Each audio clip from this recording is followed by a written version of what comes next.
أعوذ بالله من الشيطان الرجيم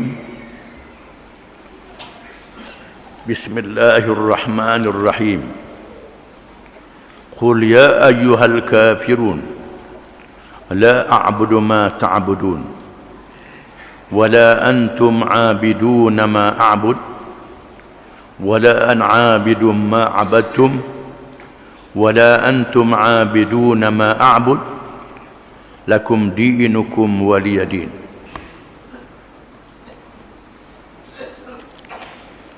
Dengan nama Allah yang Maha Pemurah lagi Maha Mengasihani, katakanlah wahai Muhammad sallallahu alaihi wasallam, wahai orang-orang kafir, aku tidak akan menyembah apa yang kamu sembah, dan kamu tidak mahu menyembah Allah yang aku sembah, dan aku tidak akan beribadat secara kamu beribadat, dan kamu pula tidak mahu beribadat secara aku beribadat. Bagi kamu agama kamu, dan bagiku agamaku. Suratul Kafirun yang dibaca ini termasuk dalam surah Makkiyah, surah yang diturunkan di Makkatul Mukarramah, yang disebut dengan suratul Tauhid wal bara'ah min asy-syirki wad dalal. Surah yang menegakkan tauhid, mengesahkan Allah, dan menolak syirik dan kesesatan dalam segala bentuknya. Zaman menegakkan keimanan yang kuat, akidah yang teguh, mengesahkan Allah, tidak menyekutukan Allah dengan sesuatu yang lain, untuk membezakan di antara ahlul iman, iaitu ahli yang beriman kepada Allah sahaja, tak ada Tuhan yang lain daripadanya, dan ahlul syirk, ahli yang menyembah Tuhan-Tuhan yang lain daripada Allah.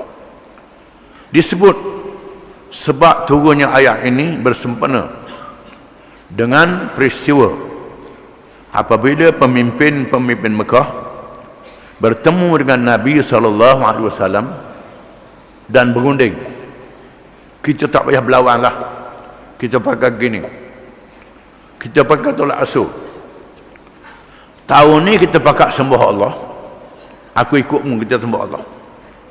Tahun depan kita sembah berhala, mu ikut aku sembah berhala. Kita bagi gitu, bagi masa. Susah dah balah kita, dah balah.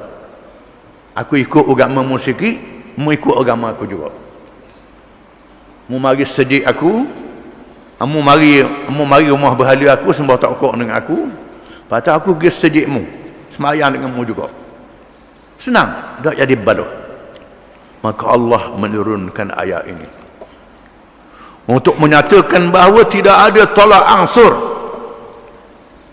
putus halang, kerakwatan dengan syirik, di mana akidah tauhid tidak boleh digabungkan dengan syirik sekali-kali dalam semua keadaan, sama ada marhalah Makkiyah, marhalah di Mekah, di masa Islam dalam keadaan yang masih lemah, penganut-penganutnya dizalimi, ditekan, ditindas, dibunuh, diseksa, tak berganjak, dan di masa tegaknya negara di Madinah tidak berganjak juga, di antara Islam dan bukan Islam, di antara iman dan kufur, di antara tauhid dan syirik, berpisah di antara satu sama lain.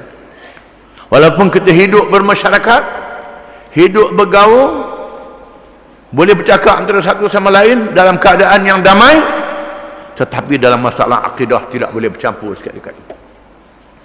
Allah menegaskan, qul ya ayyuhal kafirun, katakan, yakni wahai Muhammad sallallahu alaihi wasallam, termasuklah umat Muhammad sallallahu alaihi wasallam, termasuklah kita semua.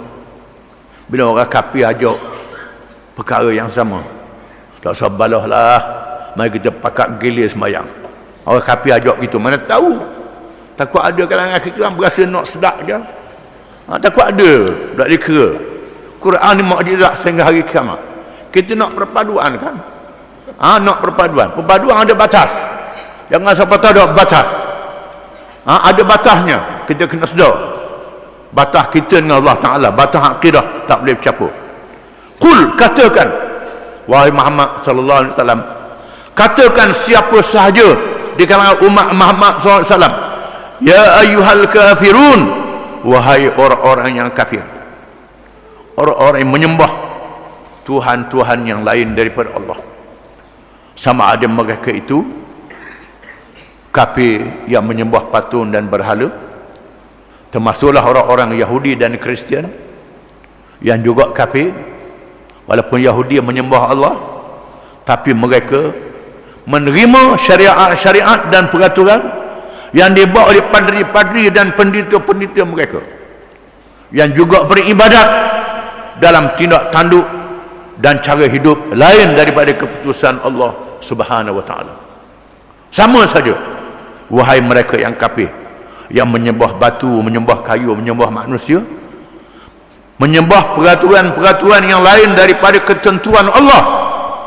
La a'budu ma ta'budun, aku tidak memperhambakan diri kepada apa yang kamu abdikan diri kepadanya. Aku orang Islam. Kalau Nabi aku Muhammad sallallahu alaihi wasallam, aku pengikut Nabi Muhammad sallallahu alaihi wasallam, tidak sembah apa yang kamu sembah, tidak puja apa yang kamu puja. Aku tak buat apa yang kamu buat itu.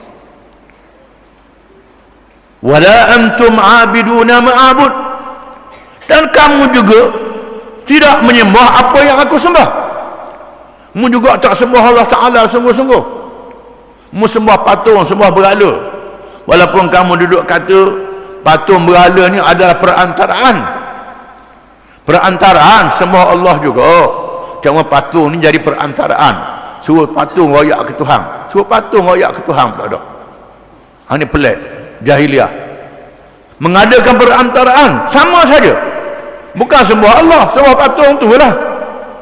Dalilnya kalau akak patung tu usung ke mana-mana, duk hadap ke patung tu lah, menandakan dia sembah patung, bukan sembah Allah. Kita orang Islam bukan sembah Kaabah, kita sembah Allah Ta'ala.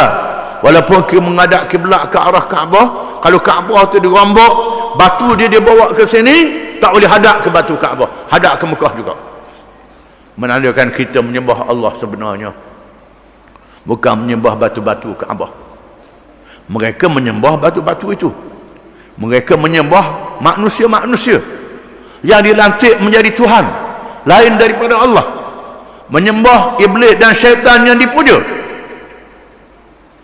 Wala an abidum ma abattum, dan aku Muhammad sallallahu alaihi wasallam, orang-orang Islam pengikut Muhammad sallallahu alaihi wasallam, tidak menyembah apa yang kamu sembah, batu-batu dan patung-patung, termasuklah manusia dan lain-lainnya.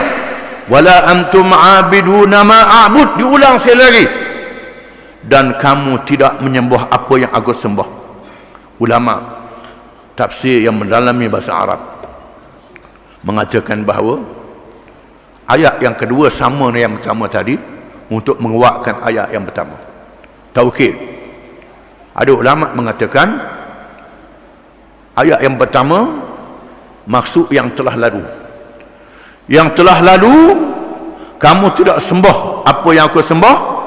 Yang kedua ni akan datang, mu tak sembah juga, mu degil juga akan datang, mu tak sembah apa yang aku sembah.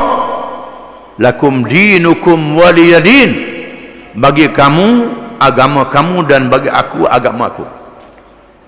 Ayat ini menegaskan al-kufru millatun wahidah, kufur tu satu saja agamanya. Walaupun nama agama macam-macam, Hindu, Buddha, Majusi, Kristian, Yahudi dan lain-lain, semua kufur belaka. Semua kufur, engkar akan Allah Subhanahu wa ta'ala. Semuanya bersatu dalam menentang Islam. Semuanya kita kena satu dalam tidak boleh mengikut cara-cara mereka. Ini kita kena tahu. Ayat ini adalah ayat yang tegas menyatakan tauhid, mengadakan kita tegak dengan agama Allah Subhanahu wa ta'ala. Dan Nabi membaca ayat ini di Makkahul Mukarramah. Bila Nabi wafat, bila Nabi menegakkan kerajaan Islam di Madinah, Nabi tegas dengan tauhid bila mengadakan perjanjian dengan orang-orang Yahudi, orang-orang Kristian, perjanjian dengan penyembah-penyembah berhala, termasuk orang munafik yang ada di Madinah, yang terkenal dengan piagam Madinah.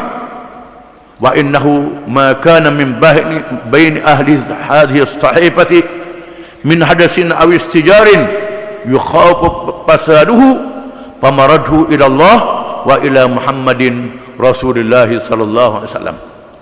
Apa-apa perkara yang menjadi pertelengkahan di antara dua pihak yang terlibat di dalam perjanjian ini, perjanjian Madinah ini, yang dibimangi boleh merosakkan perjanjian, dah dirajukkan kepada Allah, dirajukkan kepada Allah dan kepada Muhammad sallallahu alaihi wasallam.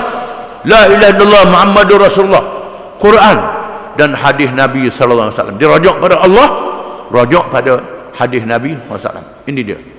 Dan inilah juga risalah yang dibawa oleh sahabat-sahabat ke seluruh pelosok dunia, dibawa oleh pengikut-pengikut Nabi sehingga hari kiamat, termasuk Rubi bin Amir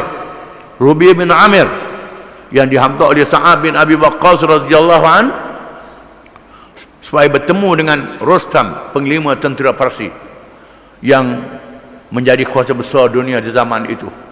Ajak orang Islam berunding.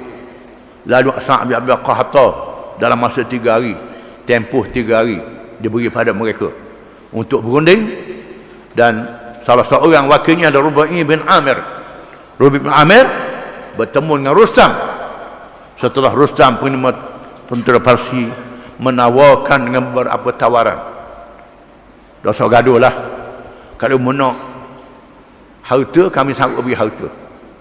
Sila. Kalau nak tanah, pikul nak tanah macam mana. Nak tanah ni, isi lagu ni pikul. Pikul gunung ni, tanah ni. Mereka mempersendakan. Rubi dengan terah mengatakan, tujuan kedatangan kami, Allahu ta'asana linukhrija man sya' min ibadatil ibad ila ibadatillah, wa min jawril adyan ila adlil islam, wa min dhiqid dunya ila si'atid dunya wal akhirah. Allah Ta'ala yang menghantar kami, Allah Ta'ala yang suruh kami mari ke sini untuk mengajak sesiapa yang mahu daripada kamu.